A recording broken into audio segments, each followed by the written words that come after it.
Welcome to Co-op Mode, round 105. This is the official video game podcast of Secret Friends Unite. I am one of your hosts, Todd Oxtra from beautiful Savage, Minnesota, joined by the Canadian Mark Carabin from Parts Are Unknown. I don't know if you're actually in a real place, Mark, but you show me where you're from, and I don't think it's real. It's definitely not. No, I've made It's like it up. Narnia or something. It is a figment of people's imaginations.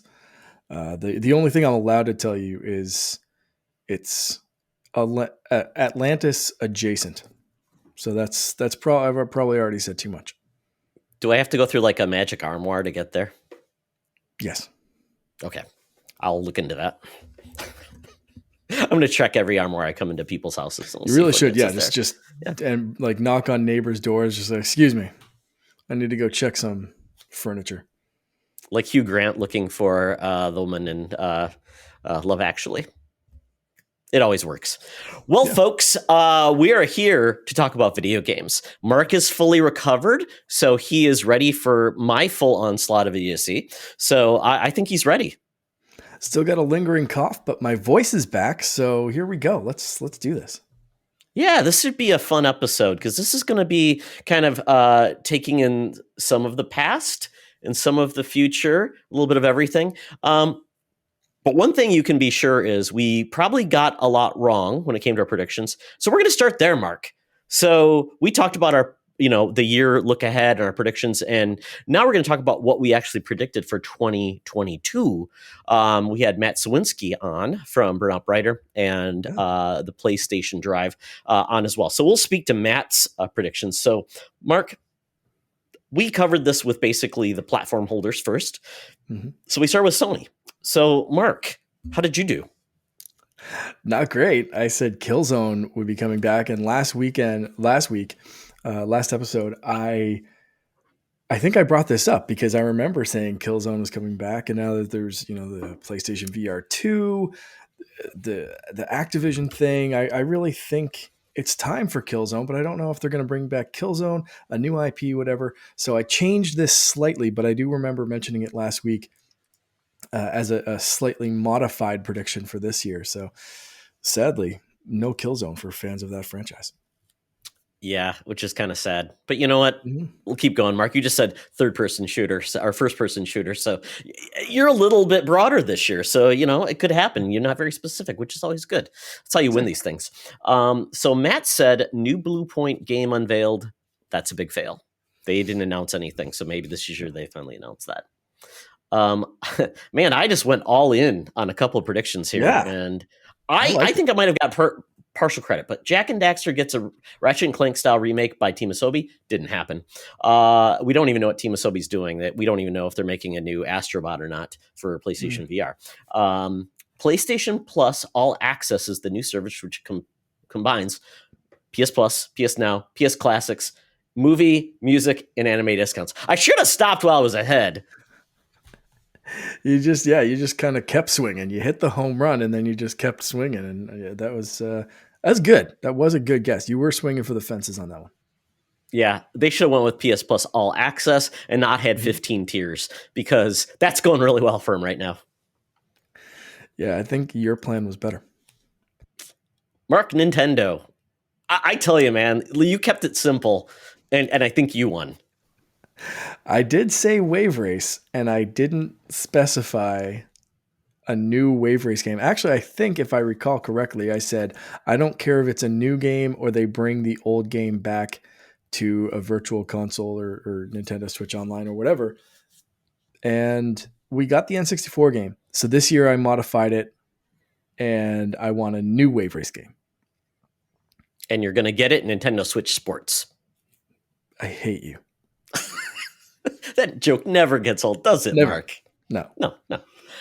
Matt said expansion pass DLC, so I wasn't sure if you meant like we're getting more DLC as part of the expansion pass, like you got with Animal Crossing and Mario Kart. Because at that point we had, I think it was the Animal Crossing DLC. Yes. Or maybe Splatoon at that point. There was one that we had at that point that we knew of.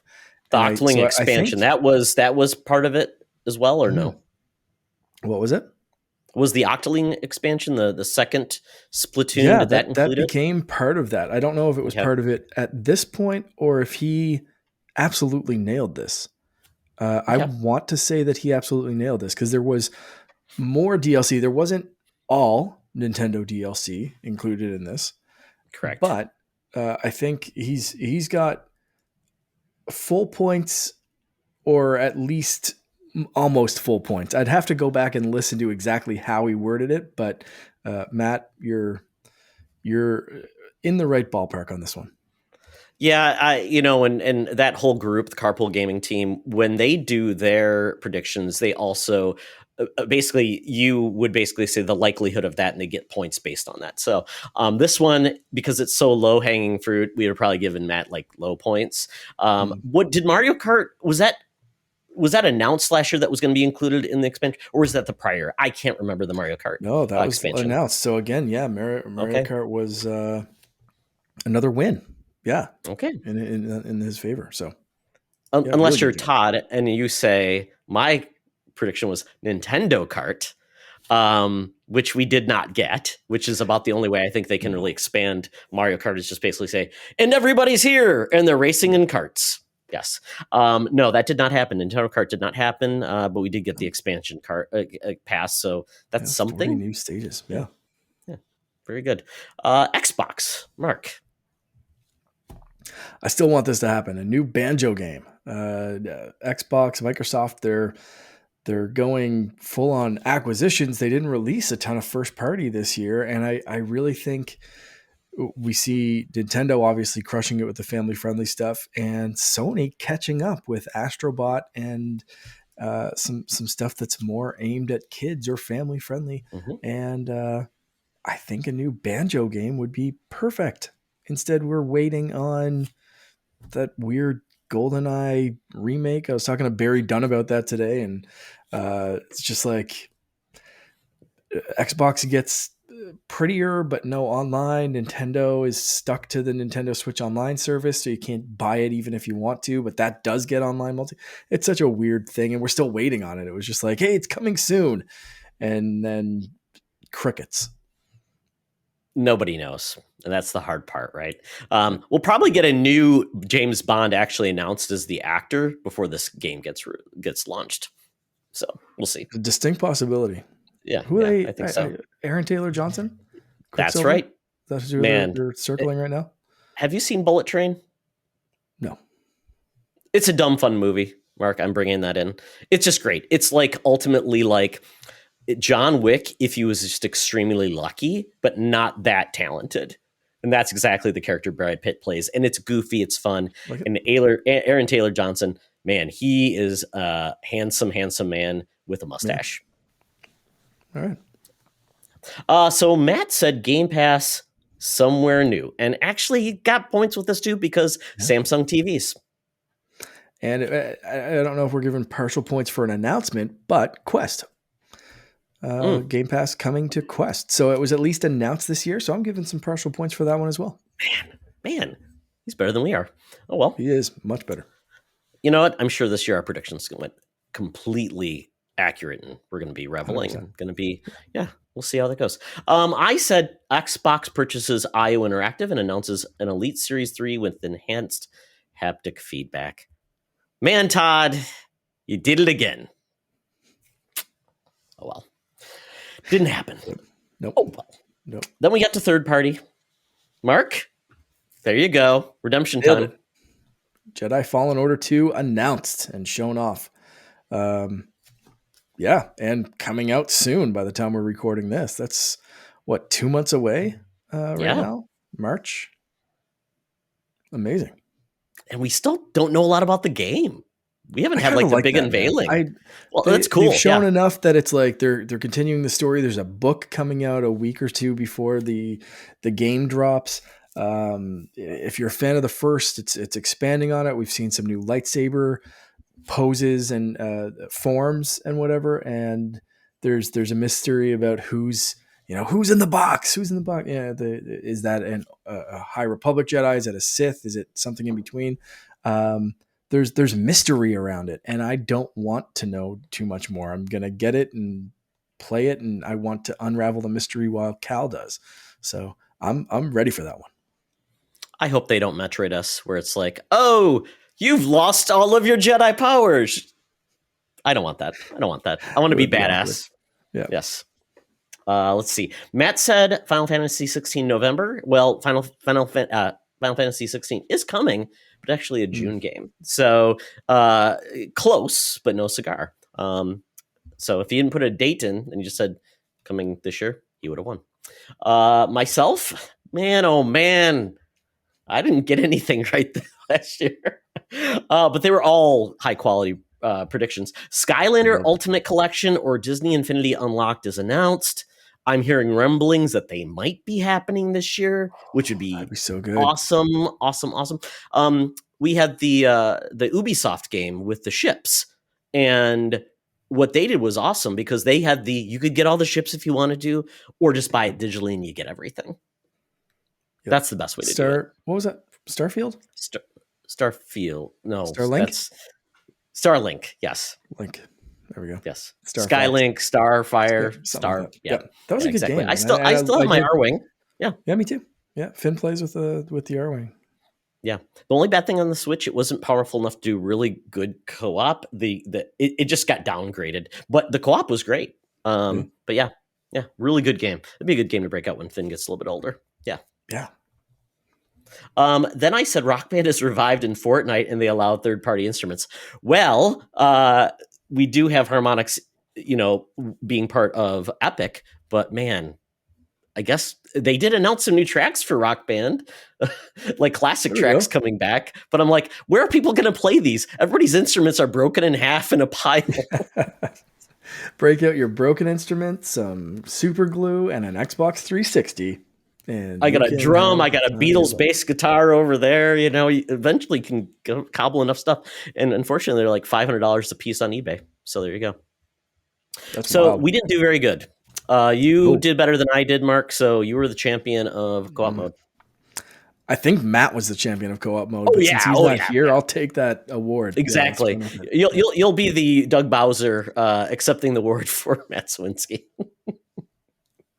Oh, that's not what I want. No. Okay. Well, that is we'll recapture our predictions this time next year. So stay tuned and be prepared to laugh at us. Mark, what have you been playing, man? I have not been playing a ton. Now that we're feeling better, I've felt like going out. So my gaming has been a little lax because of that.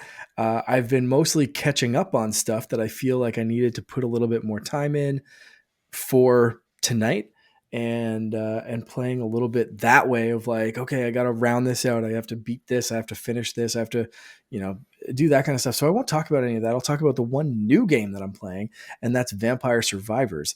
And I hate myself for sitting on this game this long. How long ago did you talk about this game? I played it on PC Game Pass when it was first out because that's where it came first. Yeah, about 6 months ago. Yeah, Jesus. Yeah, and I said that today. I was talking to a guy at work about Vampire Survivors, and I was like, my podcasting co-host talked about. I'm pretty sure it was like 6 months ago, and I was just like, yeah, okay, cool, that looks neat. And I'll play it, and I've had it downloaded for a while, and finally this weekend I was like, you know what, let's dive into this, and that is all I played all weekend aside from like a couple of matches of Fortnite with my nephews. Holy crap, this is great!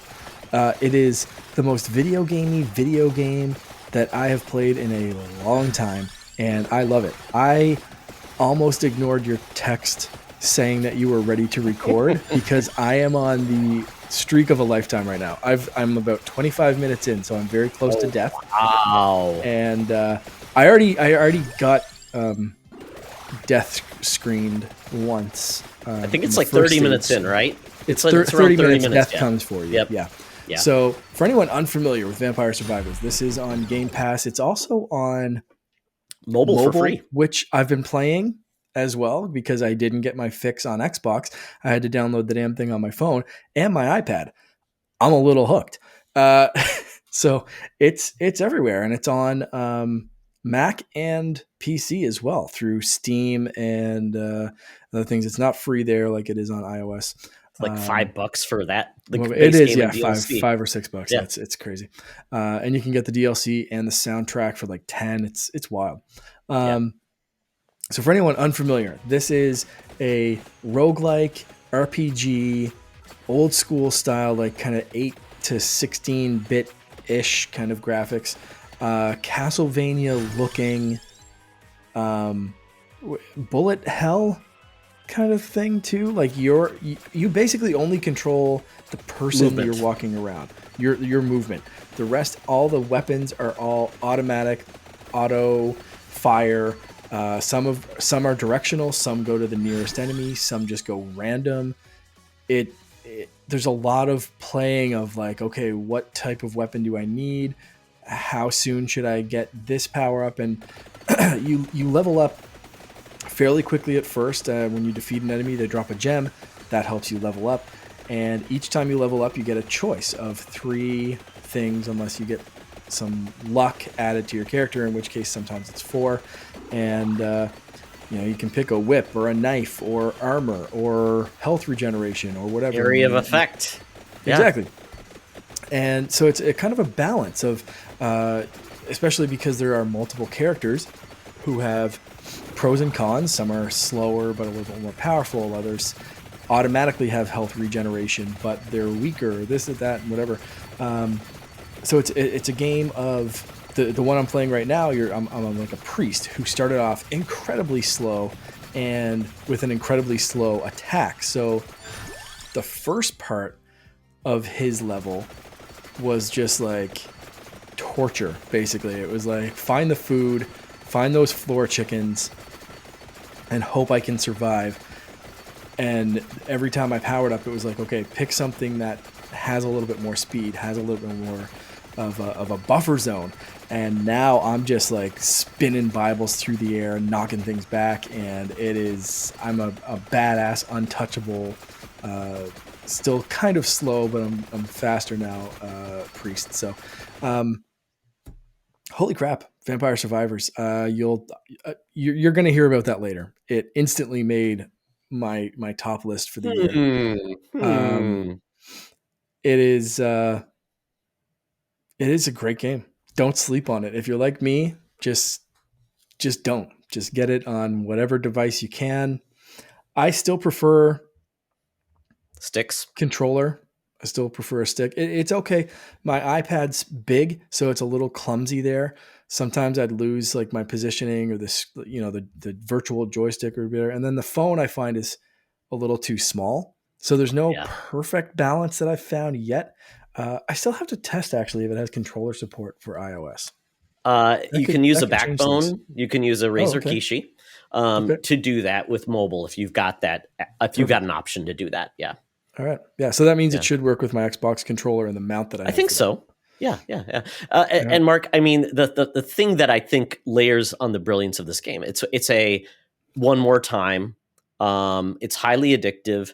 It's a strategy. It's you're choosing your builds. People have like perfected certain builds. Like there's Team Garlic, which is a great strategy for like garlic is amazing.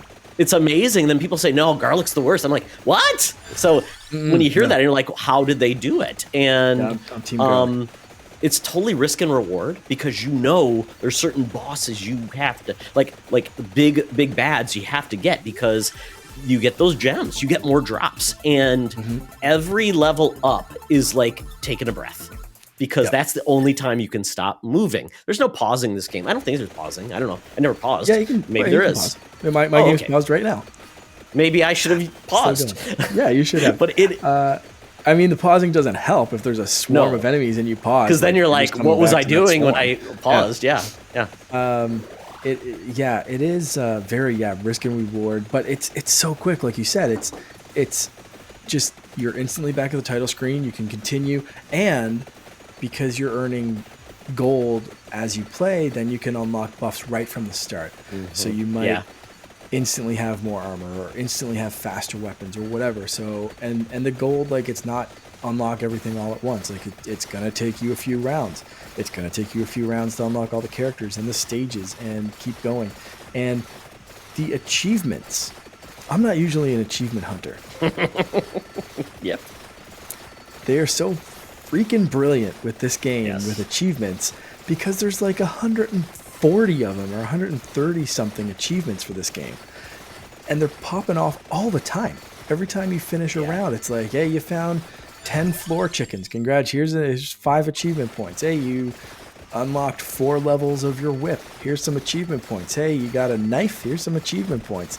Hey, you defeated 10,000 skeletons. Here's some achievement points. Like, it's just constant popping off. Like, one round I finished today, I got 14 achievements. Wow. 14 at the end of that And it night. feels so good. I felt like Superman. It's I like was your just teacher like, giving "We're you a going sticker back in." when Yeah. you were a good boy and you got all you spelled 3 words correct. And it's all just through normal gameplay. Like, Yeah. it's not like you have to, stand in the same place and flip a bookshelf over and find like the golden floor chicken. It's just like normal shit that you're doing while you're playing the game. I didn't go through the whole achievement list, so there might be some hidden, weird, hard to get kind of achievements. But so far, every single thing that I've popped off has been just playing the game, and it's like, Yeah. I'm kind of motivated to like keep going, or like, check the first few of like, what am I close to? What do I have to get for achievements? Is there a character I have to survive for 10 minutes with, or 20 minutes, or whatever? So it's got that perfect loop too. It's just, they hit on so many of these perfect little gameplay loops, mechanics, balance. There's no character that I've seen so far that's just like overpowered. It's such a simple looking game and simple sounding game, but it's damn near perfect. You almost think of like, why didn't Konami come up with this idea? Because essentially, this is Castlevania, which is just so dumb. Konami's just so dumb they wouldn't partner with it. I mean, they should. This is what Konami should be doing. If they're not going to make games, it's like, hey, take my characters and our sprites, do something cool with them, and we'll bank it. Because that's exactly what this could have been. And Mark, this is almost like a new genre, because I am older than you, and I go back to the arcade experience. This is an arcade experience. It's like, how far can you get on a quarter? And that's exactly what this is. It's one play, how far you can get, and it's perfect for that. And this can get iterated. I could see this going, and people trying and adding new layers, and really making this a really cool genre. Everybody, there could be a Mario version, there could be a Zelda-like that does the same thing, to be honest. And nobody would be like, oh, you're copying. They'd be like, hey, make more with my characters like, and the cool music I love. Oh, the music just amazing as well. Yeah, it's I'd copy this, because I'd love to just more of this style. It just do it. Some game publisher, manufacturer, console owner, reach out to this person. I think it's one guy, one person. I think you're right. Yep. You know what? It's kind of like that. What is it? The Cadence of Hyrule. Yeah.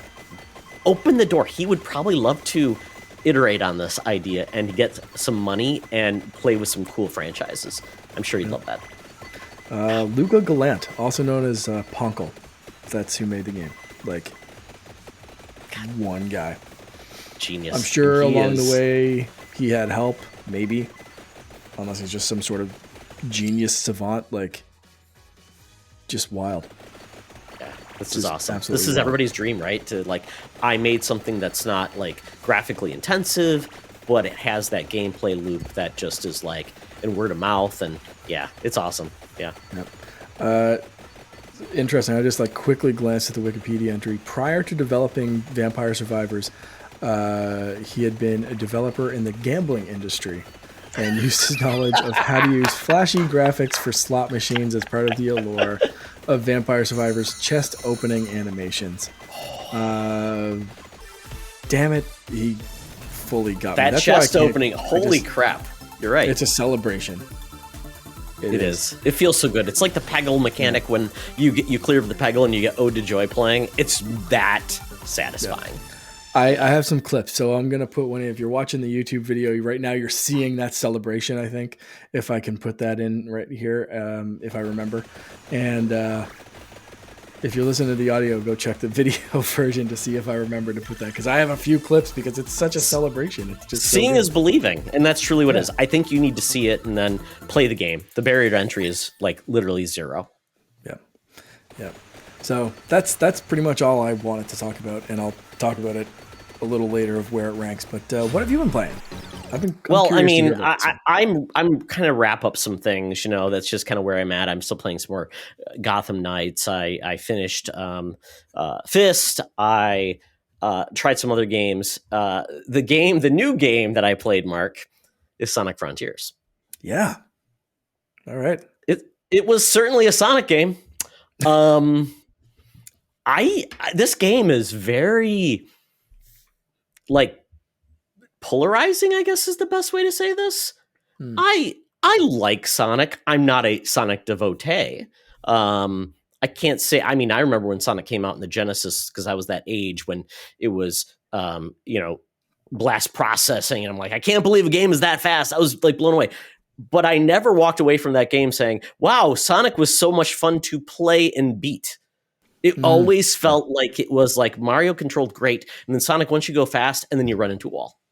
It just never clicked to me. Even the 3D elements, but there's fans that love it regardless of what it is. And I totally, tip the hat. I love the Sonic movies. So I'm not a Sonic hater by any means, but this game is, wow. I don't even know what to describe. To me, it didn't feel great to play. Like, it's fast and it's utilizing like the fast 3D Sonic levels where you're going through a level head on, getting rings. You have the X attack where you can spin and hit enemies and things like that. Then you can go off platforms and do things like that. So I feel like if you love those elements in a game, this potentially is the best version of Sonic in doing that. But it's also a open world Sonic game where you can go fast. You have like a turbo button that gauges that runs out eventually, so you don't go fast all the time. And it's not pretty. It's a very ugly game, considering how much poppins in it. It's kind of ugly and not colorful. It's very like Iron Fields, and there's stone structures, and then all of a sudden you'll lock something and these new ramps will come in. So it's divergent from like, it's got like, it feels kind of like Breath of the Wild, but if Breath of the Wild then added off ramps for a highway, it's just weird. It's just odd. That's strange. It is very weird. It's like, Link gets his motorcycle in Breath of the Wild, but then there's like a motorcycle track for Link to ride on. It just feels like that. It's just very weird. And the game has a plot that makes absolutely no sense. It's got like, and I was complaining to Logan, I'm like, all of a sudden I'm doing something and it kicks you into a tutorial that doesn't feel like it's natural to the game, like kicks you into like a menu screen where you're learning to like hit enemies, where like, shouldn't I just do that in the game where I'm playing? Nope. You should do this in a different menu. I'm like, what is this game? And the dialogue's pretty funky. And then I realized something when I was playing this game, Mark. I don't know if Sonic has a neck. Do you know? I think you're right. I don't look. Depending on what iteration it is. Draw Sonic right now, and does he have a neck? Yeah, depending on which iteration it is, I would be willing to say movie Sonic has a neck, but video game Sonic maybe not. Because the only reason I came with that, Mark, I looked at it, I'm like, does Sonic kind of have a neck? No, he doesn't. But it looks odd. So the character models don't look better than like a 360 game, which is kind of sad. Like what was that? Sonic 2016 360 game. There's combat, like you have to take down these enemies, and there's punching and kicking with Sonic, which just feels a little awkward too. Nothing was that difficult. There's a lot of just like, I don't know. This game was definitely not for me. I know a lot of people loved it, but I'm like, I just tried to find the fun and I just couldn't. I'm like, I'm like, this game feels like it's trying really hard to be very obtuse, but trying to be like open to everybody. So I don't know. I just, I can see why this game was like $35 a couple weeks after it launched, Right. because I think it's stigma. There's a stigma about this game, and they want people to play it. Totally get that. Yeah. But I would not pay full price for this game, even if you like Sonic. Wait and try it and see what you think. Maybe like Finn would enjoy it when he gets a little older, just to play around with Sonic a fast level. But Yeah. I mean, I love Mario 3D games, and just there's no comparison to this in Mario. So if you're looking for more of that, but if you're like, I like any 3D platformer and just open world type experience, this might be for you. But for me, I sent this back to GameFly pretty quickly. I showed Logan, like, Logan, do you want to try this? Nope. And if you're curious, watch the Donkey video. Video game Donkey. Funny, weird dude. He's hilarious to listen to. And sometimes, yeah, he's kind of like, oh, God, he's such a troll. But in this case, he's pretty spot on. All right. Yeah. So that's my review. It's a game. It's a game. Highest Sonic review I've probably ever given a game. And I lived through a lot of the Wii games with Sonic, like the Sonic and the Black Knight and Yep. the Werehog. Oh, well. So that's what we've been playing. But now, Mark, it is Can we time. take a quick break before we do that? Oh, absolutely. Well, the main reason we are here is because, Mark, we are here for the finest in gaming awards presentation. As you can see me, I am on the red carpet. I am wearing a fabulous company North Face. So, Mark, and you are wearing something from the Don Henley collection? I'm wearing a Henley, if that counts. Sure. Yep. Yes, we are ready to go. This is the Couchy, folks. This is year 2 or 3, Mark? Oh, this is easily year 3, maybe 4. There we go. So it's many more years than we can tell. It's essentially vintage at this point. It's classic. So this is where we give our best of from our own personal opinions. We typically have a combined. The highest rated of the game is our shared. If we don't have one that's similar, then we're just happy to celebrate our own personal best picks. So we're doing top 5. I have like 10 or 11 games on my list that if we like don't find a common one in the 5, like we'll go deep, going down the list and go deep until we find like a commonality, which I hope we can find, but we'll see how it goes. Mark, I have an Excel spreadsheet that's very long, so I can go as long as we need to. Right. Also, we know some of each other's answers for a few of like the first kind of things, but we do not know each other's top games until we read them. So you are hearing them as we do, just as a heads up for this one. So And we change it up every year. This year I did a couple of tweaks on some of the categories just to celebrate some of the games that, not just new things, some things that are new to us and some of our personal favorite things of the year, which I think is really appropriate. But first, we want to get into some of the community's picks. So we're going to start with Jerry Steinhelper from the Facebook group. He just listed his top 5 games, and he's got a really good list. Last of Us Part 1, which is great because it's the best version of Last of Us for people that are new to it. Just in time of the series, which the series is actually coming out this Sunday on HBO Max. I cannot wait. Yeah. Stray, which was a PS Plus, one of the weird tiers, day and dates. Really fun cat RPG, which I don't know. There's probably a pun there. Our Purgy. Is that appropriate? Nailed it. Yeah. Pentiment, which is a game I meant to play, but that was a late add to Xbox, and Pokemon Violet and Gotham Knights. So some good picks here. Very solid. Okay. Brendan Myers. He went down. Do you want to give his as we go with ours? Why To don't we not get spoil maybe each give category. his top five? Maybe give us Okay. because I'm tr- Yeah. yeah. Let's give us top five because we gave Jerry's, but we can Yep. give his as we go through the rest of Yeah, I the like ones that. that are roll. So top five games, and Mark, I'm trying to edit it here. Discord when you Yeah. paste things in, it doesn't have good formatting. Surprise, surprise. Hmm. So his top five games. And I don't know if he had these in order specifically, but he said Tonic. Tunic. Mark, take it Yeah. over because I'm just butchering this. The top five games. Yeah. Tunic is potentially, if these are in order, number one, God of War Ragnarok, Mario Strikers, Shredder's Revenge, Teenage Mutant Ninja Turtles, of course, and Nobody Saves the World.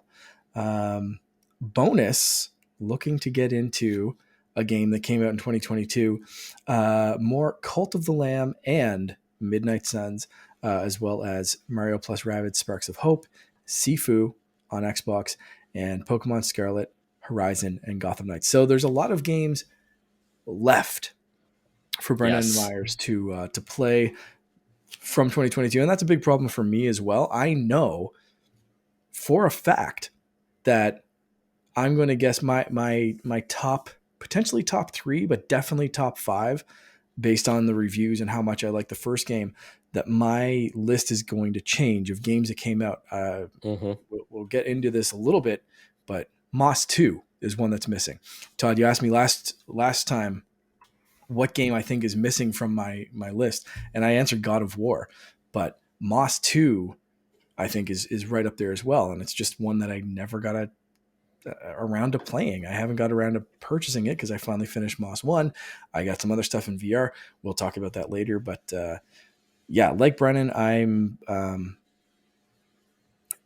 got games that came out in 2022 that's like a list of stuff that I have to play. But anyway, we'll keep going.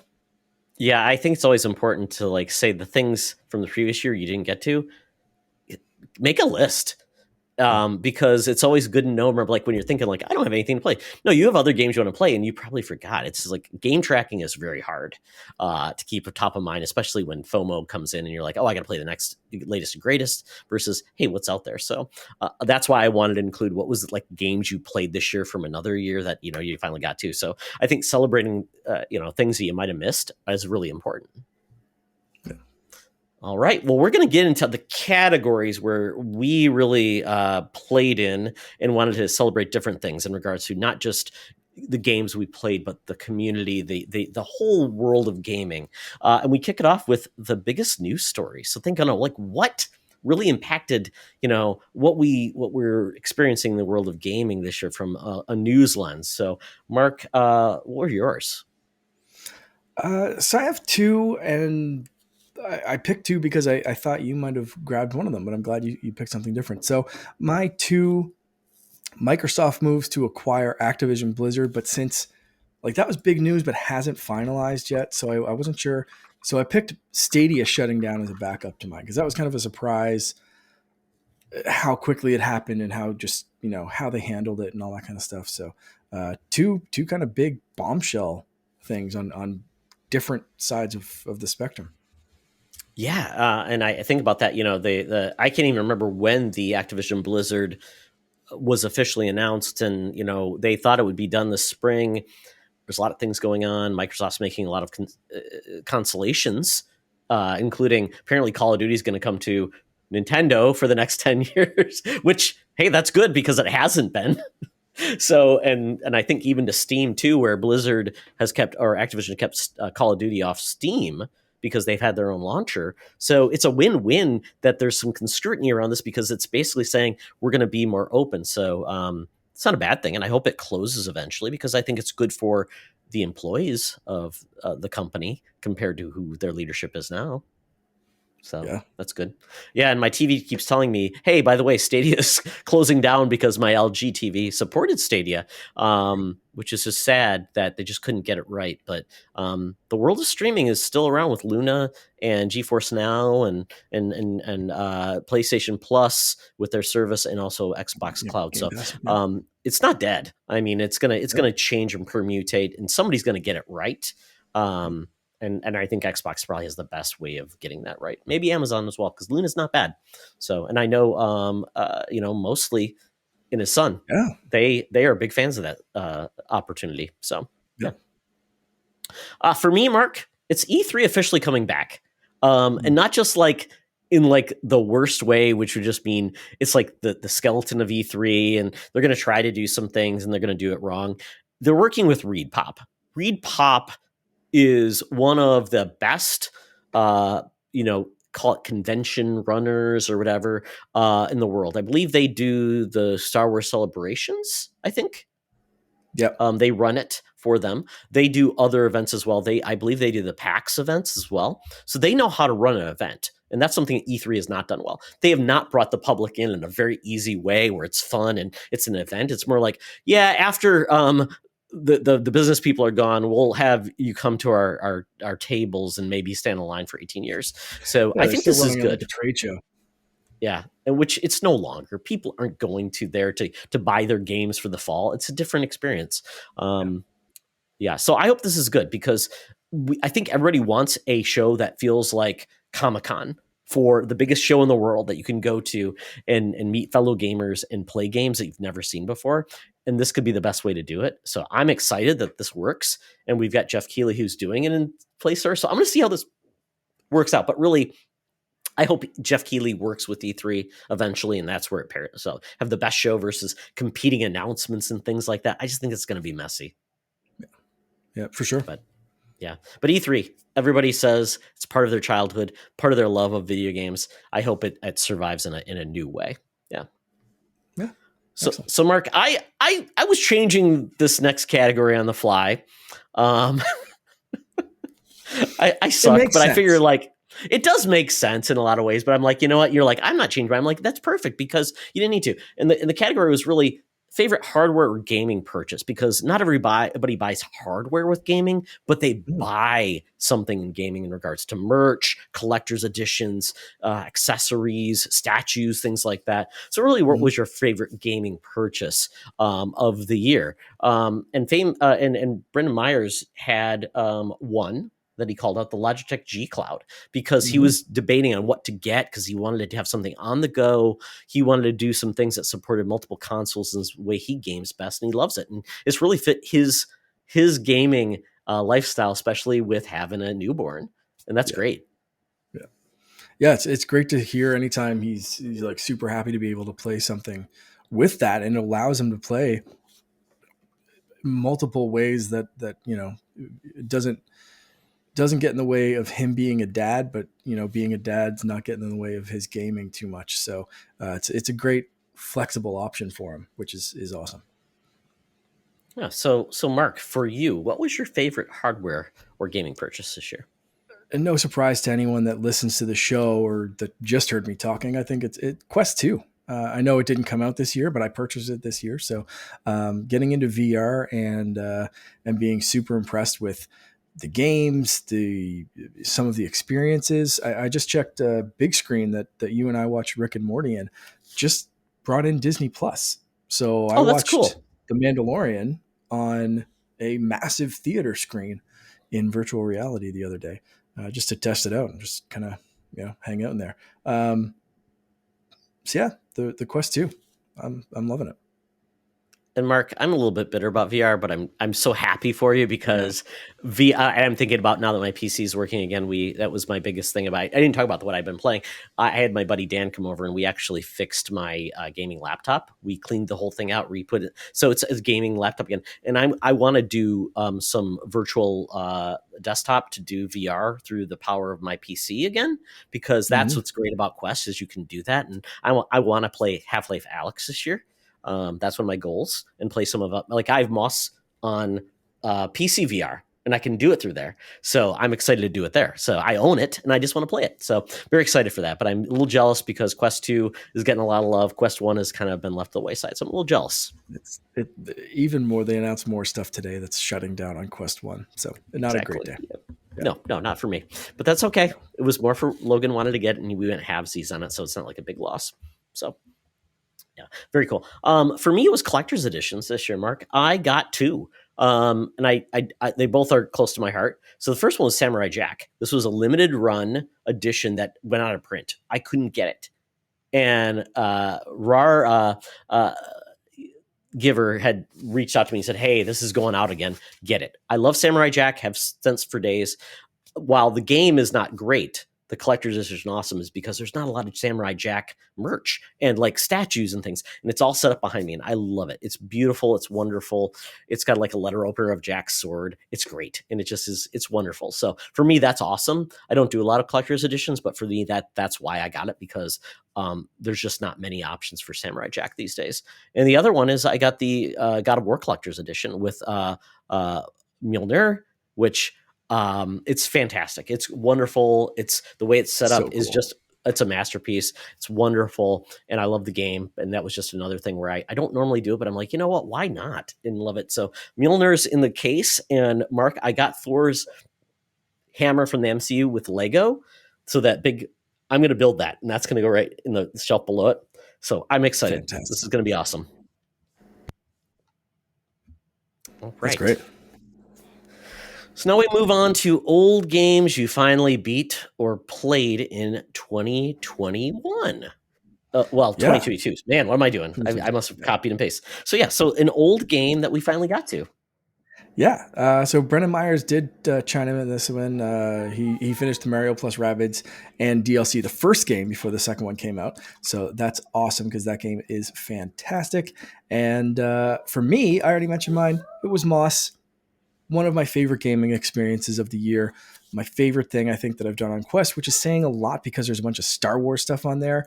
And yeah, so for something to beat a whole ton of Star Wars games, Moss was delightful. And I know the sequel is going to be probably in my top 3 games this year, but I never got around to playing it. So disappointed. I was trying to see if I could fit it in this weekend. It just didn't happen. And anyway, there we go. Moss. Okay, add it to next year. Thumbs up. We're good to go with that. Yeah. What about Let's you? see. For me, 3 years in the making.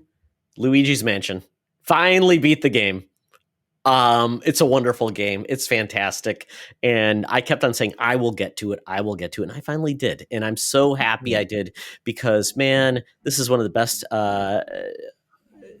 It's just great. It's just a series that I thought was not going to really move on after the 3DS where we didn't, and, but I just think it's great. I'm glad that finally people appreciate Luigi's Mansion after some stumbles, not being on great hardware, and it's the perfect home. And hopefully this means we'll get more.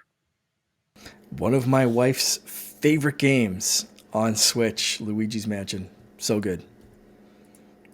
I loved it too, but it's always a standout. She beat it before I did. So, I mean, it came out in 2019. I think I played a little bit every year, and I'm like, I'm finally going to beat it, and I finally did. So, I don't play a lot of games on Switch, but that's one of those hallmarks, those 3D action platformers.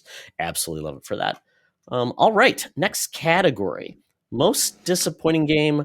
Hot Trash in the Summer Award. Bobby Paul's. This is dedicated to him. So, Mark, what was yours? I didn't play either of these, so there's a caveat that I haven't played them. Okay. The disappointment for me is because I didn't want to play them. So these were 2 anticipated games for me that I was hyped about, and then I started hearing reviews, hearing people very divided on them. Brennan Myers included one of these in his favorite games of the year. So maybe I should give it a try, and it doesn't deserve this award, but my hype level was killed and I still haven't picked up the game. So that's why it's disappointing to me. It's not disappointing because the game sucked. It's disappointing because my hype level was killed by reviews. So keep that in mind when I say Mario Strikers and Sports Story. I think Sports Story sounds like a broken game and Mario Strikers sounds a little divisive. So that's my answers there. What about you? Absolutely. Yeah, I did play Mario Strikers. And I thought it was okay, but I think it's more it's a good one-on-one type game or a versus game versus a story and a like story mode RPG. Sports Stories, it's disappointing because I really liked Golf Story. But the House of the Dead remake, I was so excited. I'm like, how can they get this wrong? It's just a dumb shooter. It's on the Switch, so I could probably use motion controls, use it like a light gun. And it's a fail on all points. It's bad, doesn't look good. The controls with even like motion controls don't work well. Complete failure. And I'm hoping on the next Switch, whatever, they've got like a little light bar on the actual tablet itself, so they can bring back Wii motion style controls that are accurate. Because I think I want Yeah. more light gun games. But yeah, even in a light gun attack, like it has IR, but there's nothing for it to see. So I Yeah, like a light working in with the a light, dock, just even in the here's dock, a could dot or work. something. Yeah, just Yeah, here's a thing that it comes with the game if you buy the physical version or you yeah, order it for $5 on Amazon and it sits on the top of your TV and it gives you that accuracy. There's got to be some way to solve it. I think Come on, so. but Yeah. for right now, for me, that's where the Quest comes in. Like if I want my light gun Oh style thing, yeah. like that's where the shooters, right? Like that's it. Pistol Pistol whip whip. and Oh, like what's the other one that's similar to there's pistol whip? Arizona Sunshine. There's a bunch Yeah, of there's yeah. several. Just like it's so good. Yeah, definitely. So now we get into most surprising games. We're going a little more positive here. So, Mark, you've got the bug apparently. Before I get into that, Brendan Meyer's most surprising game was Tunic, how it all unfolded in front of you and how there was an in-game manual which tied into the actual game. That was surprising for me, but not my most surprising. My most surprising game, because I hate card games so much, was Marvel Snap. How I got addicted to this thing for as long as I did, I've since kind of fallen off. But still, for it to make the dent on me that it did, it wins this award. It's like in my top 10 games I think of the year just for that reason. Like it's holy crap, they got me to play a card game. You did it, Marvel. Congratulations. Yeah, they got me to play like a couple of days, and so that's a win. And if you like cards, Mark, Marvel Midnight Suns, more cards, more relationships. Apparently, you can See, I get haven't done that one yet swimsuits in because that. I like the pushing my luck with Snap. I don't. Yeah, I think it's going that to be too sounds. much for you. Yeah, it's apparently a I think 70-hour so. game. Yeah, and the Yeah, cards no, are just yeah. I don't think it's skip. for you. Yeah. For me, it's the game I just talked about last week, which is Fist Forged in Shadow Torch. I finished the game. It was the only game I played dedicated for to finish the game. It was about 13 hours game. While That's it didn't have incredible. a strong finish, I absolutely loved every second of playing that game. Just the exploration, the Shadow Complex, the Shadow Symphony of the Night type of Metroidvania.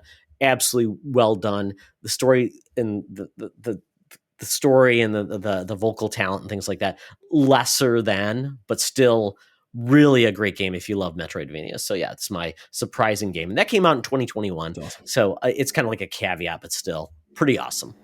Yeah, that's great. Okay, favorite gaming moment. So Brendan Myers also has a favorite gaming moment. Mark, do you want to Mhm. say what that was? Yeah, I'll keep going with that. So his favorite gaming moment for Brendan was replaying and platinum God of War 2018, starting while my wife was in the hospital prior to the baby being born, and finishing it with the baby in his arms after being in the NICU for 50 days. Holy crap, man! That's a Like lot. that is a lot. That's a lot to just take in. That's a Mm-hmm. lot to deal with, and the fact that you stayed positive and played through it all, um, and still did full dad mode. Like Brennan, uh, holy crap, man!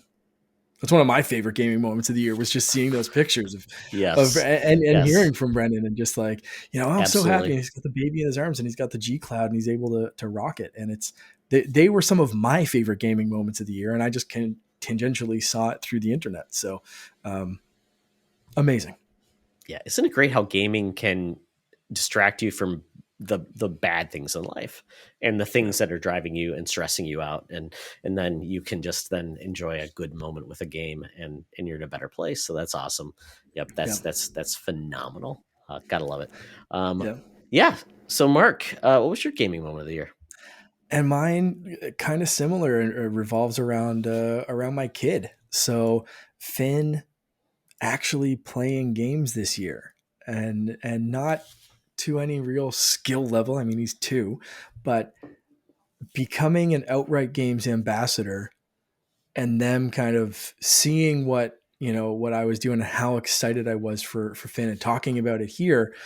And just sharing that experience of like he can just literally press a button or kind of touch a joystick and win a race in Paw Patrol, or watch me play Paw Patrol and hit the button when I have to do a quick time event mini game kind of thing, or just do those things, or even just honestly him watching me play Super Mario 64, and he asks for me to play Mario now, and watching him watch the Mario movie trailer, like gaming's just part of his life. It's awesome, and he's excited by it, and excited when he does something. I don't know if you saw on. Oh yeah, you did see it Mm-hmm. on Twitter because you Yeah, commented today. playing I baseball.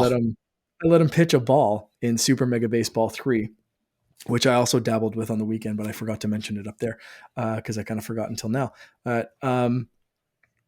Yeah, he was watching me play that, and he wanted to play my turn, my turn.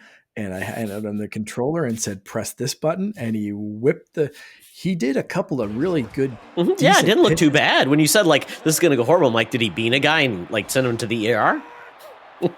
So the first couple, it was like, one was straight down the center, the other, hit a foul ball. Yeah. And he got pretty angry at the foul ball because the next one, he just whipped that control stick up and, like, I mean, dead center in that guy's head. Mm. And there was nothing left. He was KO'd. And Finn just laughed, which was Ejected the from the funniest part game. for me. It was just, 5 game suspension for Finn. yeah, exactly. So those were my favorite gaming moments were with him. It's a theme. I will continue the theme because this year it truly was.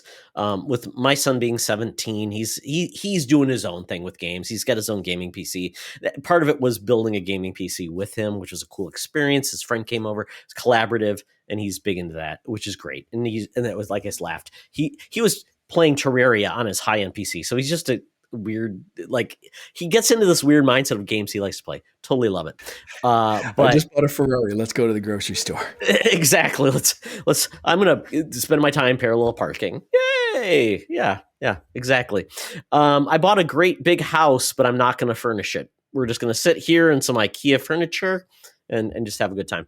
Yeah, it kind of feels like that. But really, it was Logan had never played a God of War before. He played God of War, skipped 2018. I'm like, you should play it.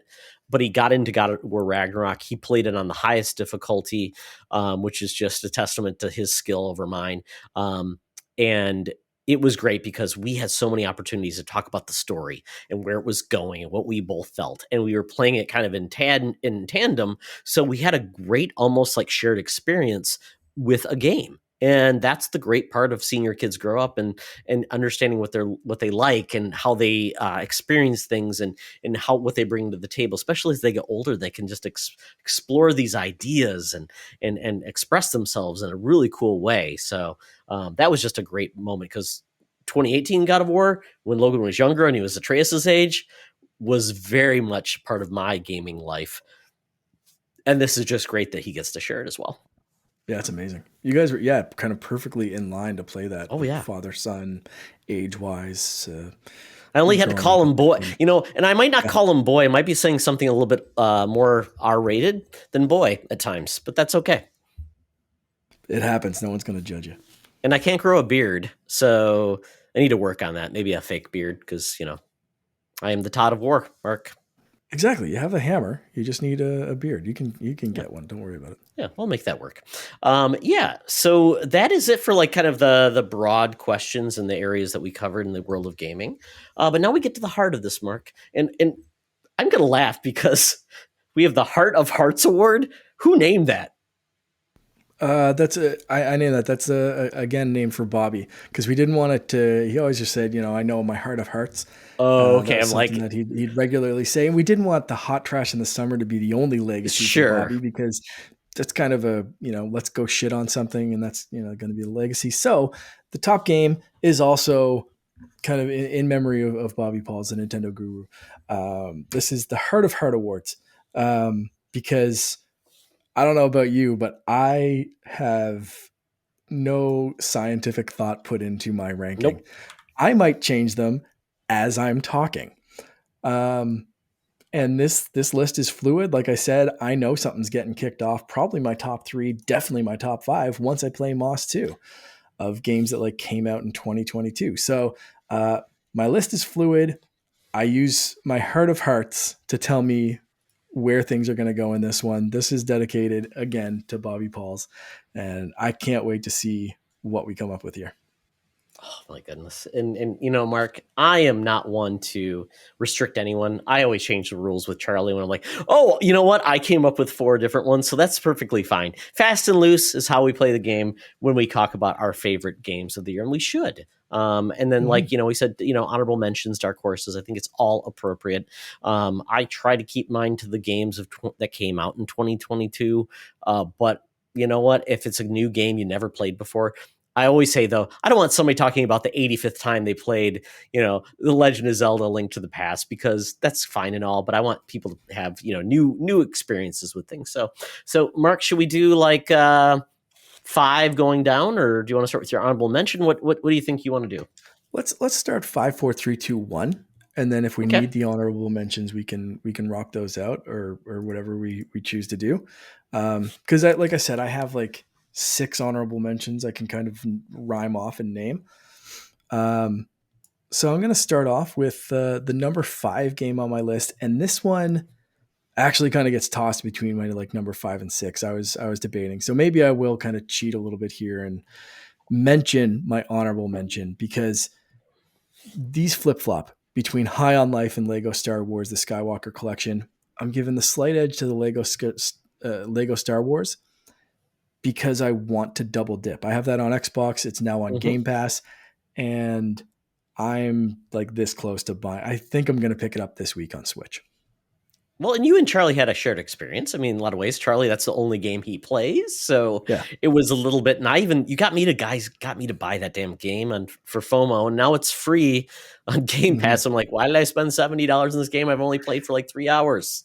And it's a game that I play with my wife, and Yeah. we go back to it every once in a while. We want to play something. It's just a collect-a-thon, and going through, and I play for the Star Wars story. She plays because she just likes Lego games in general. So that's number 5 for me. But it was very, very close. I kept switching that and High on Life. So talk to me tomorrow, and it might be High on Life.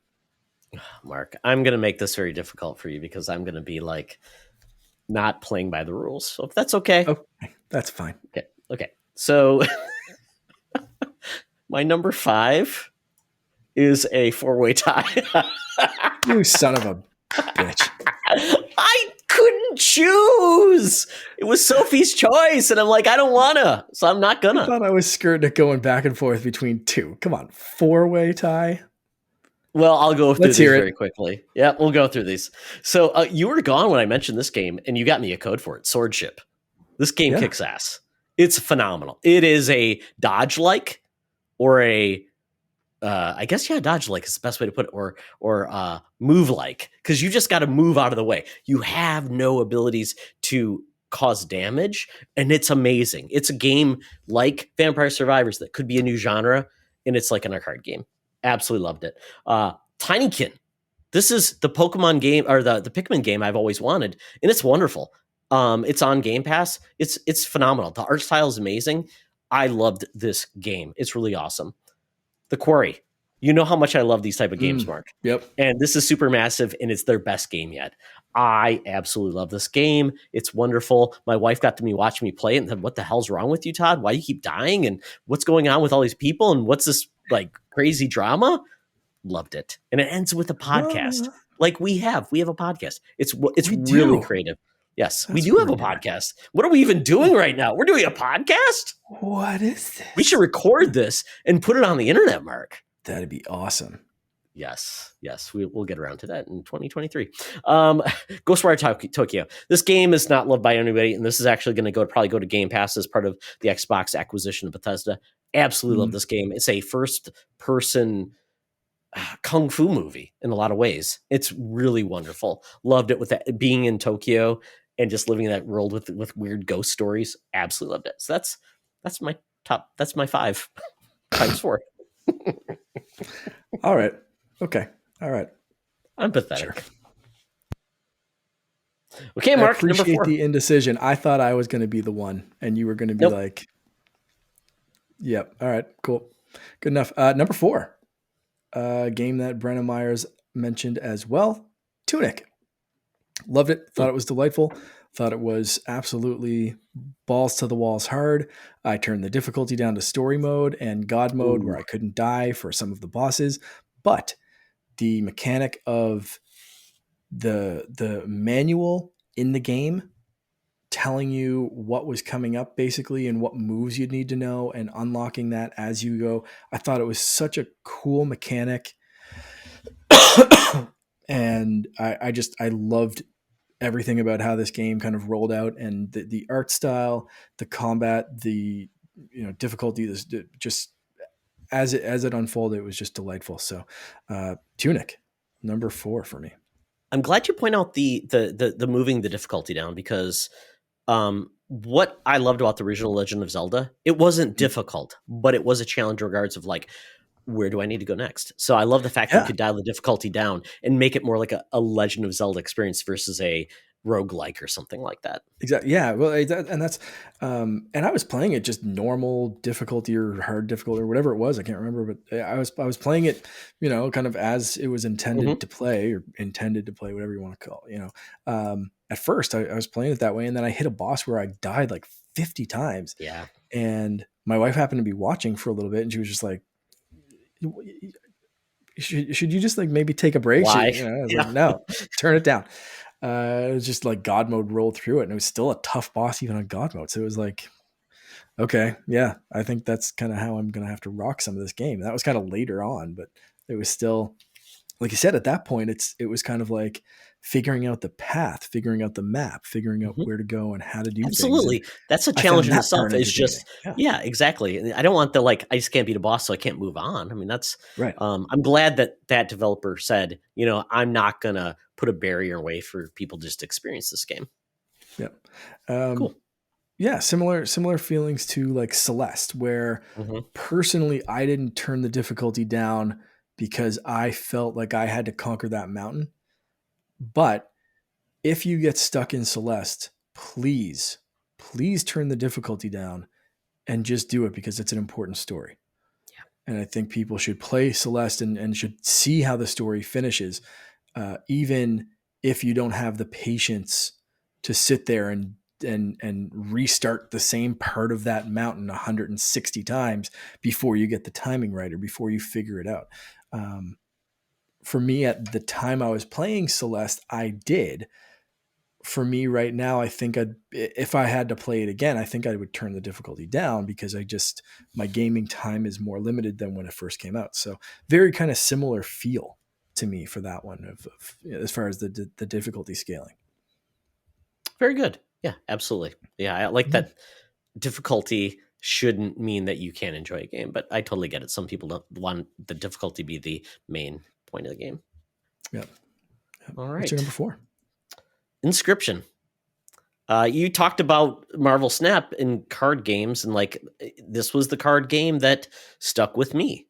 And I gave up, but then I watched somebody played more of them. I'm like, oh, I got to get back into this because it's not about how good you are at the cards. It's the Mm-hmm. story that goes along with playing the cards and the fact that you've got so many irreverent things that happen with this card game where it's mystery. Mm-hmm. It's a little spooky and you can actually step away from the table with the cards and explore and Mm-hmm. find mysteries and move on and your cards often will speak to you, which is so cool in mechanics. And the aesthetic of it is a lot like a old PC game, Mm-hmm. where it's like minimalistic but it's effective. And this game is now on other platforms. I think it's on Switch, which would be highly effective, just being able to move your cards around and stuff like that. It's a touch, It's yeah. it's it's really really inventive, and I like how they turned the card mechanics on their head and made it more than just I know how to play a card game very well. It Mm-hmm. was really about the cards, what get people to the table, but it's stepping away from the table really made me think the game was really interesting. So Cool. yeah, Awesome. Yeah, I remember you playing that one. I was wondering if it was gonna finish in there. So that's great. Number 3 for me, I'm rethinking this one as I'm talking about it. Just in the placement, not that this Oh, no, game no, was no. fantastic. I don't. Yeah, and I think we should do honorable mention before number one. So if you have one, Sure. yeah. Yeah. Okay. You know what? I'm gonna put no. Yeah. Okay. No, I'm gonna put Mario Rabbids Sparks of Hope in number 3. Okay. I Did it kick thought something out or did it move something forward? no. I flip flop between 3 and Okay. 2, so Okay. I don't want to spoil 2, but you'll see in a Okay. second. Um. Yeah. So I thought Mario Rabbids Sparks of Hope was phenomenal. I thought the first game was an absolute revelation, and this one did stuff better. You got rid of the grid. There was more kind of fluid, interesting combat to it. The story was really cool. There was some, kind of things here and there that I kind of would have done differently, or that, could have sped up a little bit. But overall, I thought as a sequel, they improved on the first one, made some really good changes, and it's a series that I never expected. Definitely never expected a sequel, and I love to have. So could very very easily go in my second spot. Could almost go in my first spot, to be honest. Like Sure.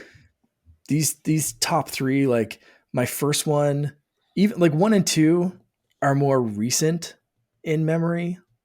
So like that might be playing a little bit into this too. Yeah. But Sparks of Hope is up there. So it's definitely in my top 3, and the place is kind of fluid, but I'll go with 3 for now. Very nice. Yeah. It's a lot of people's first entry into that tactics style gameplay, and it's who would ever thought this would have been the Rabbids teaming up with Mario and doing a tactics game. It's crazy. Yeah. It's amazing. Amazing. Yeah. What's your number 3? TMNT Shredder's Revenge. Mm. Wowie wow. We're in like the glory days of the brawler.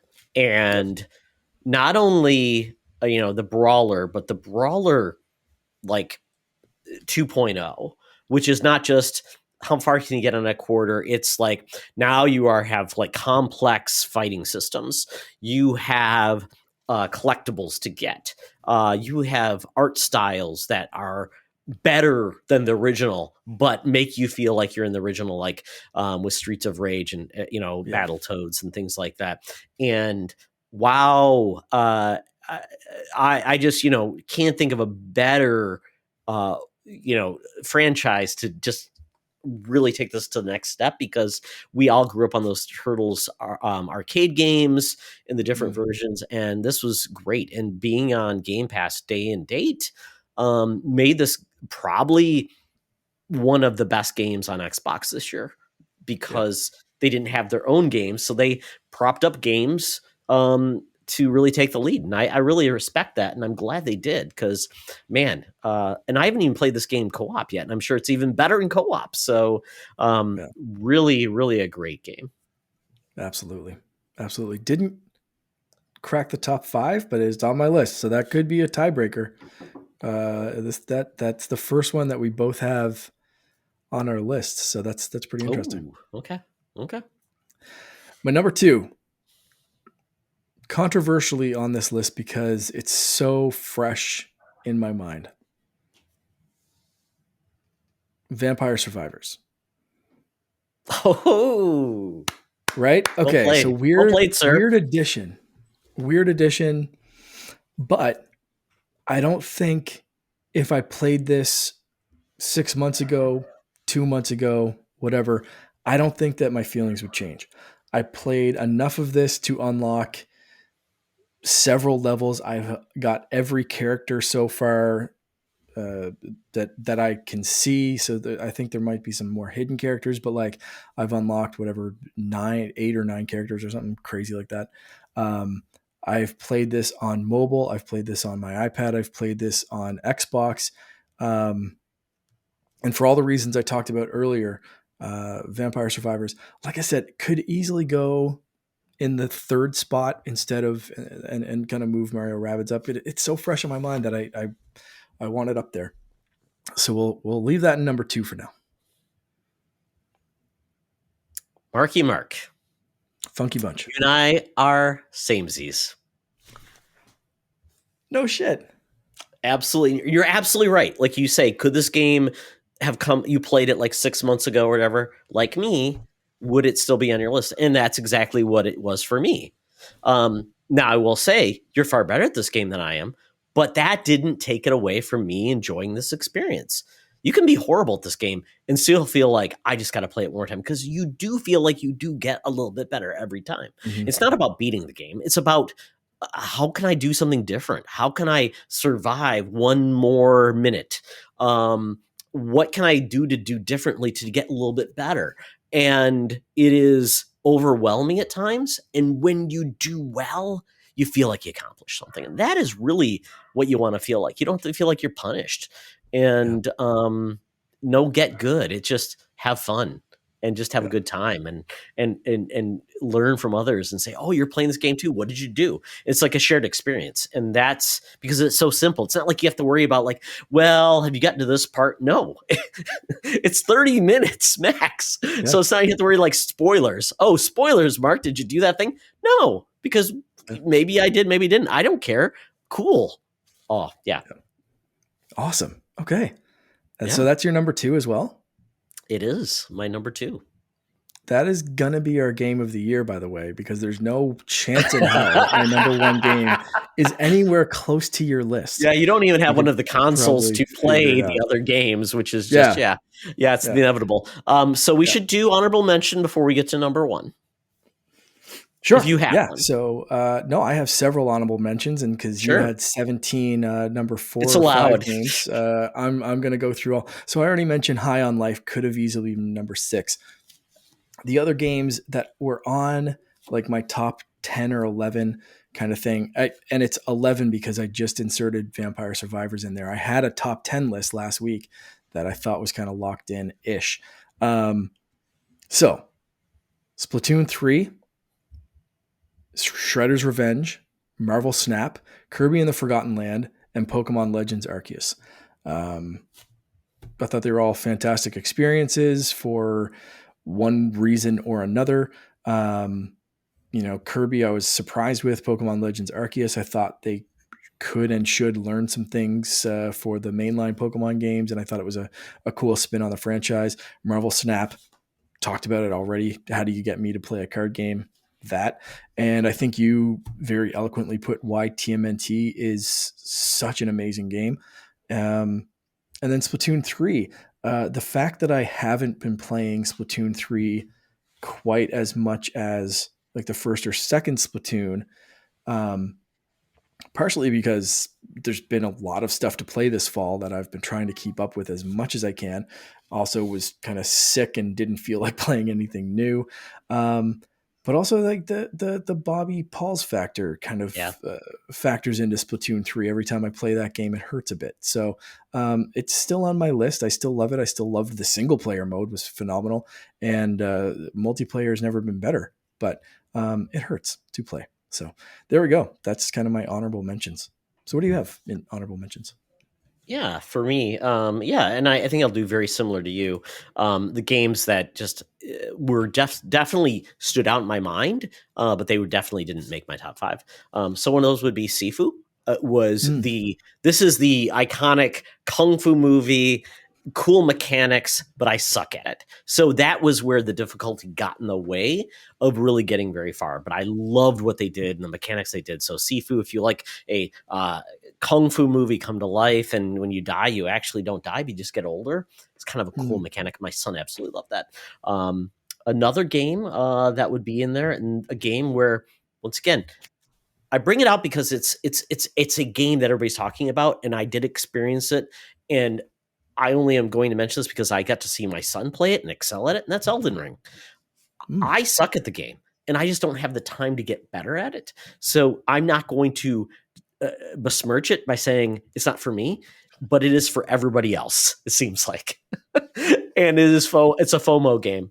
But I understand, and I could see where I could get into it like I did with Bloodborne, but it is a game where it was the game of the year for so many people, and I could see where you could get into it. I just don't Yeah. have the time for that. Another game that I would say probably is right there is Kirby and the Forgotten Land. I beat the game. It's probably my favorite Nintendo game this year. It was close, but it's a Kirby game, and I know that's like not like putting it away on the side. I just feel Mhm. like it's still a Kirby game, and so it's not like that Breath of the Wild or something like that. It's a fun, cute platformer. If you really want to get deep and get all the stuff, it gets more difficult. But for me, it was fun, but it wasn't like, oh, this is setting the bar for Kirby. It's a Kirby game. That is the best Kirby game that's ever been. Is probably the best way to put Hell it. yeah. Yeah, Yeah, yeah. definitely. So that's where I landed with my honorable mention. Can I take a pause right now? Sure. I'll be back in a sec.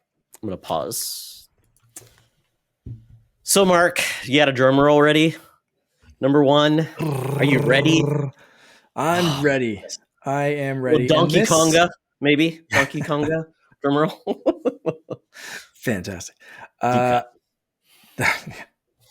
Speaking of the plastic instruments earlier, Donkey Konga, holy, probably super rare and expensive, I'm guessing, but I'm not gonna I'm look sure that up. somebody beat dead like one of the Soulsborns with the Donkey Kongas too.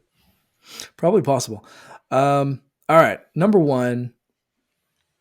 I feel weird about this because it really shouldn't be number one, and I know I shouldn't be rewarding this company with a number Oh no. one choice because this game is broken in certain places. It is buggy. It runs like garbage at times.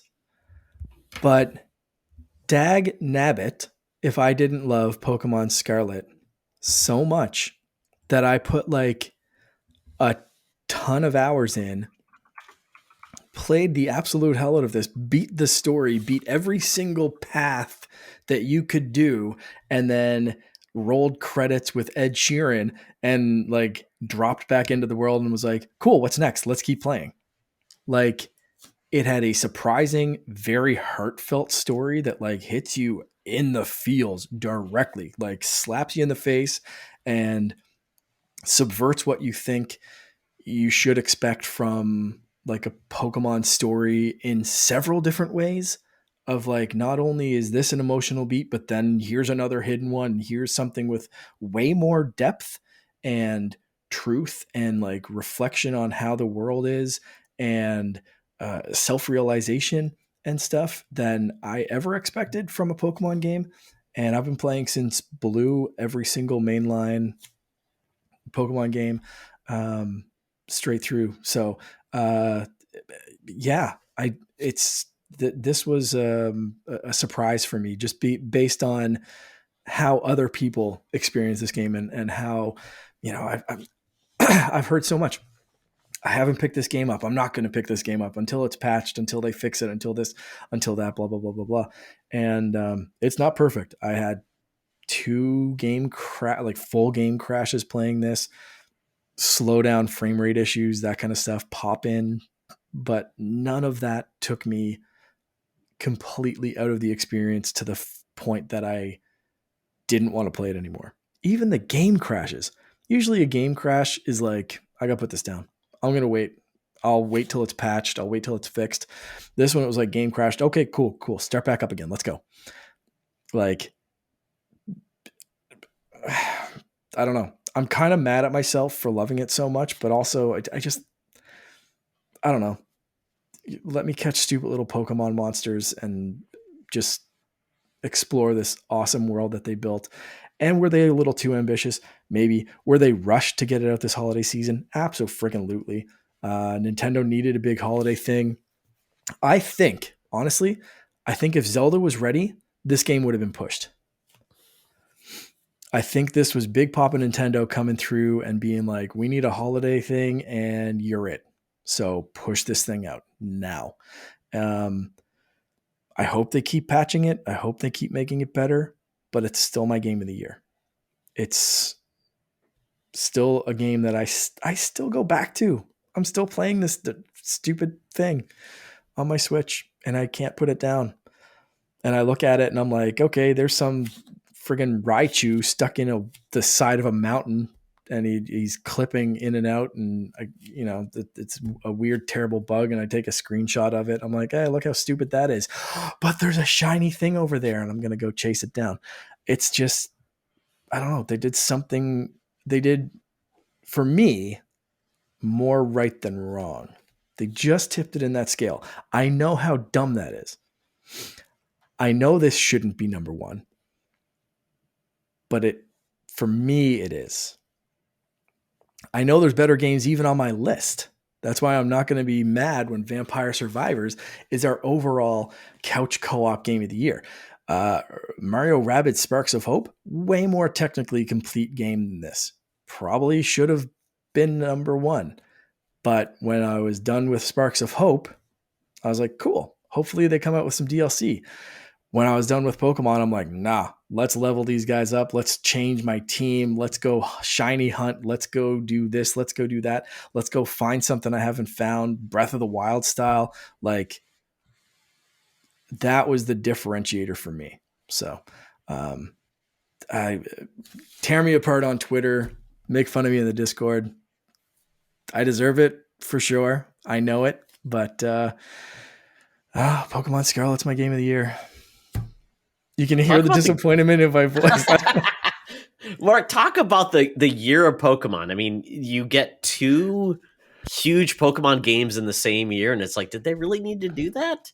Could have Arceus have shifted and give that more time to be the game of the year? And it just seems like such a weird, because Arceus could have shifted because they had just released Pokemon Brilliant Diamond. It's just such a weird Pokemon idea. Snap. Yeah. I would love to. Yeah, give those guys more time. And game that I finally beat in 2022, Moss could have easily been replaced by Pokemon Brilliant Diamond because I finished that this year because I was Pokemon burnt out last year when that came out. So I let it sit and finally got back to it and like rolled through it, getting ready for Pokemon Scarlet. And I was in a Poke mood and I was ready to go. But yeah, they easily could have shifted some things around and pushed that and whatever. But anyway, I said what I said. I'm sticking with what 2023 is the year that Pokemon Company and Game Freak unionizes. They're like, stop making us make all these games. Oh my God. See, the nice thing with 2023 is most likely we're going to be getting some DLC. And maybe either a remake or just some weird offshoots, like whatever. That's all you should really do. This should be a quiet Poke year. And I say that, and they'll probably release 5 games this year. But Pokemon, it's the year Pokemon Sleep, Mark. I'm calling it now. There we go. In theory, this should be like a DLC, a little bit quieter year. Fix this game, kind of thing. That kind of stuff. So Snorlax. Anyway, Snorlax. It's his year. I would, hit me with a Snorlax game. Let's do this. If anybody's going to sleep, it's going to be Snorlax and get Pokemon and do whatever it is. Yeah. Snorlax's Ring Fit Adventure. Get fit with Snorlax. Snorlax has to get fit Pokemon game. That is what they need to do. There's going to be a ring Pokemon, and it's going to be Pokemon X across Ring Fit. Oh my God, Mark! Did we just make $1 million? I think so. Snorlax is sick of blocking the path for everyone. He's like, you know what? I'm going to stop sleeping in everyone's way. I'm going to stop being an enormous roadblock. I'm going to get my life together. I'm going to get up. I'm going to move around. I'm going to be a little bit more active so I'm not blocking traffic. And that's how it's going to go. Is there like Pokemon dumbbells and like Pokemon like fitness there bands? Should be. Yeah. That's where we need to go. Pokemon Fitness 2023. Yeah. Get a Machoke trainer. Let's do this. Oh God, that's crazy. Yeah. Love it. I love it. We make these games and Nintendo can profit from our ingenious. Perfect. Give us a call, Nintendo. Todd, what is your game of the year?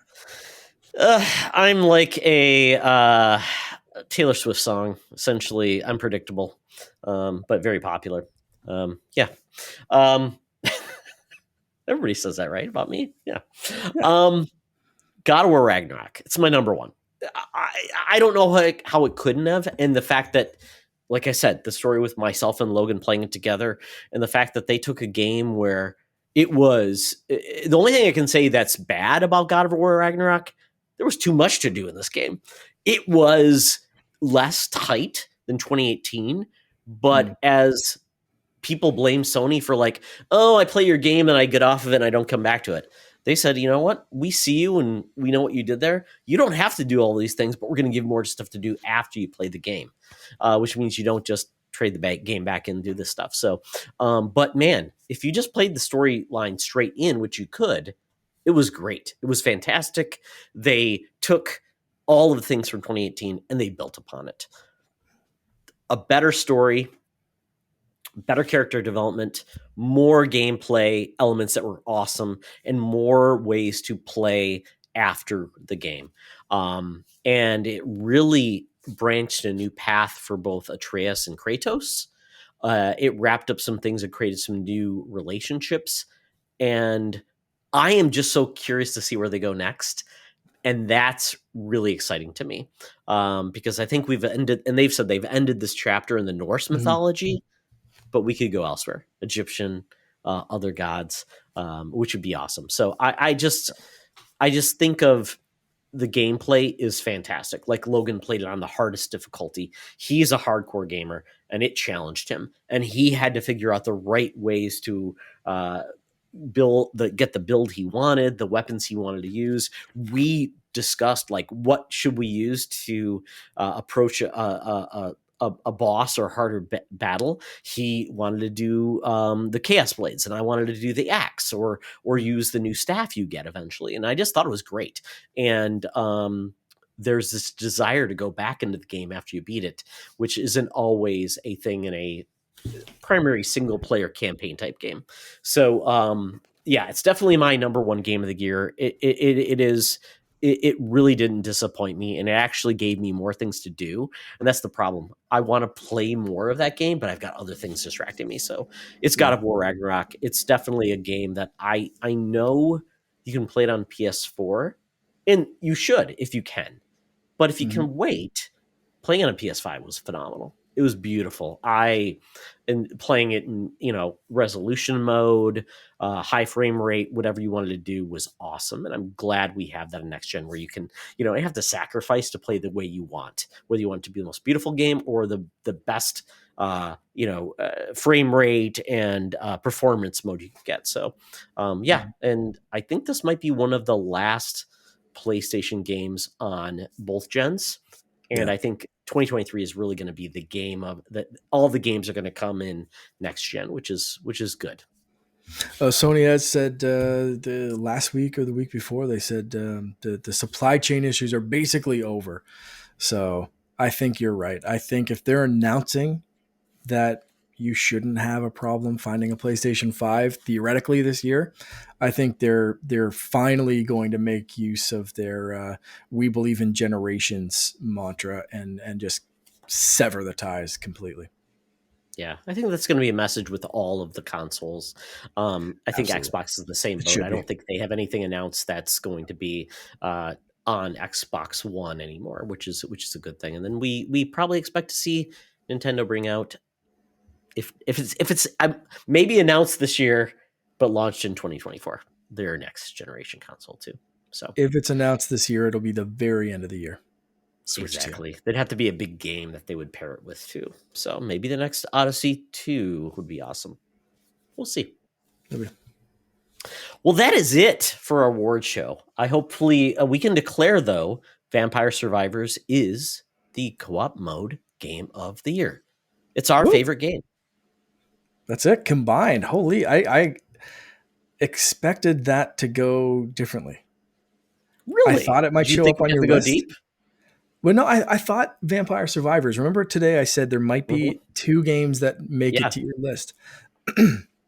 I thought Vampire Survivors would be on your list, and I thought TMNT Mm. further down my list I thought might be somewhere on yours, and there was a potential of Tunic being on yours, but I know you didn't like that as much as I did. So I thought that might be pulling into your honorable mentions and on my top 5 or something. But I was hoping, I wondered if Vampire Survivors would be on yours, but it was, again, like 6 months ago when you played it. So Yeah. is it top of mind for you? Did it stick out? I couldn't quite remember what you said other than like, you got to try this. Cause I remember like instantly looking it up while you were talking about it.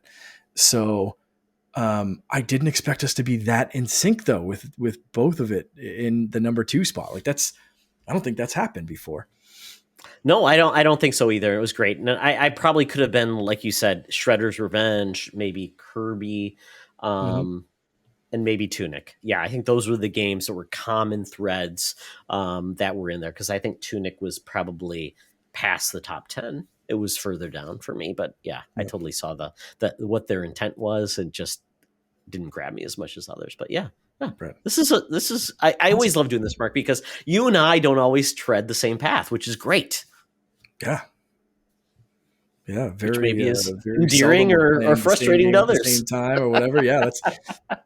That's what I love about this, right? Like we get two different perspectives from two different kind of approaches to gaming and what we're playing at what time and that kind of stuff. And it's always interesting. So it's weird when things kind of get that kind of synergy of Vampire Survivors landing in number 2 for each of us and number 1 for the overall Couchy Award. So awesome, man. Yeah. Well, good job, Vampire Survivors. Hopefully, Saviors. I called it Survivors, Saviors. It's, yeah, I always get the name wrong. In 2023, it's going to be the year of Saviors likes, maybe. Is that what we're calling it? There we go. Survivor likes. Yeah, that'd Exactly. be that'd be awesome. Excellent. I don't want to try the DLC. I just I didn't Yeah. really get a chance to look into that. I saw it that it was on Steam. And I don't. Is that on Xbox right now? Is that, can you Well, get that Xbox says they're going to elsewhere? support it with different upgrades and things through its life. So I don't Okay. know if this is a game will ever go off Game Pass. I hope it doesn't. Beauty. That's fantastic. I'd buy, honestly, this is another game I'd double dip on. I looked up to see if it was on Switch because I just want this everywhere. And that's when I ended up getting it Could on mobile easily because be on Switch. You're right. I it's mean, not it on, should be. Yeah, it should. It should. it's not I'm on wondering PlayStation either. uh, Yep. if there's problems with so many sprites on the Mm, screen yeah. because there are points where it's overwhelming. It almost feels Yep. like the Xbox is going to start chugging because there's like 400 friggin' sprites on the screen and there's particle effects going with your weapons and there's things spinning quickly and there's a whole lot of stuff going on. I'm wondering how, especially in a one person team, how intensive this is and if they can optimize it down, or would they kind of need to bring in some team to you know, I find, a lot of times with a one person team, you're just like building it to build it. Oh yeah, Yeah. this is simple graphics. It'll run on an Xbox. It'll run on PlayStation. Let's go. And but I mean, it's running on mobile hardware. I wonder how far back on phones it would go. Um, my phone's not new I have a new phone ordered because I'm still on my 11 Pro, um, and it's running fine. So interesting Yeah. to. Apparently, it's like the Switch. It's like the Steam Deck game. Like people says, that's Oh the yeah, game you play on Steam Deck. So I mean, absolutely. Yeah, yeah, that's pretty amazing. Yeah. So, oh boy, congratulations. It's been a great year. 2022 is, not the best year for me, but still a good year for gaming. yeah, And 2023, geez, oh, Pete's Mark, get ready, buddy. Oh my goodness. yeah. It's gonna Xbox be intense. is going to finally fire on all cylinders. And when they do, I don't know when I'm going to have time to play. Yep. It's going to be intense. It's going to be good. Yeah. All Can't wait to right. talk about it. Well, folks, hopefully you had a good time listening to our recap of the year. Let us know, though, if there's anything we missed or games that you still think that were great standouts of 2022. But in the meantime, Mark, tell people where they can find you on the interwebs. You can send all your hate to me for picking Pokemon as my game of the year at @the_Canardian on Twitter, Instagram, TikTok, wherever you want to find me there. On Hive, I'm just Canardian. And you can also find me in Discord. So make sure you join our Discord server and make fun of me over there. And that's really what you should do. Make fun of Mark more often. That's really Yeah, a good I'm ready for it. My body is opportunity. ready. And Exactly. If you want to follow me, I'm at Toxtra on Twitter, talking about the world of sports, especially with my Vikings that are probably going to be eliminated. But hey, you know what? I'm trying to be positive. Other than that, just having a good time. Reach out to folks. We're looking for more folks to be on our podcasts in 2023. So I've reached out to quite a few. We're going to have some new guests in 2023. It's going to be very exciting. So, but if there's other folks that maybe some folks that are listening to this podcast right now, or folks that should be on this podcast, let us know as well. Very excited for that. So just DM us on our Twitters, however you want to. But you can also find me on Hive at Todd of War as well. Secret Friends U on Twitter, and also Secret Friends Unite is our website at the.com.